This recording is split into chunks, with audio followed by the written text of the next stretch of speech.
Morning nilienda mahali nikakunywa chai kwa kibanda. Na suspect hiyo chai nilikuwa na sukari, na suspect hiyo sukari iko na mercury. No. Let me call my doctor from Massachusetts in America near Texas. Let me call him.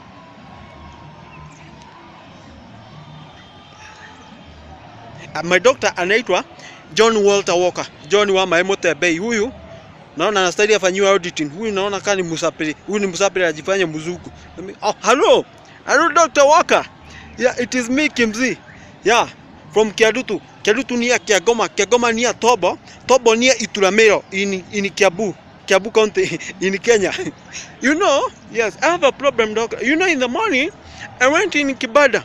Kibada is, Kibada. Kibada is example of a hotel, but where people eat madodo, ugali sosa. Chapati choma hivi, yeah. Now, immediately I drank tea. I felt like, you know that tea, the tea itself, it was gogoyo. Tea gogoya governor, tea gogoya 19, tea gogoyo nye wabijebosi ya tene. Yani, the tea had many sugar inside it. Yeah. You know, immediately I finished, I'm just feeling like measuring temperature. Yeah. What might the problem, sir? Yeah, you know, I stayed like 30 minutes there like 30 minutes. Yeah, what might be the problem? Huh? Mercury. Yeah. You mean, you suspect that the sugar had mercury? Why? Now what can I do? Can mercury come out of my body? No, you mean I'm immaculate?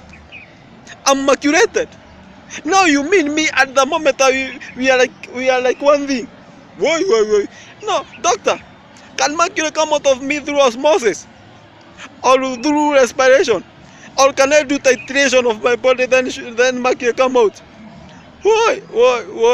You know, me, I don't want to see Musa very soon. Or Joseph, or Solomon. No. What? Now what can I do, doctor? Nothing. Oh, Jehovah. Matiangi, giria kati, Matiangi.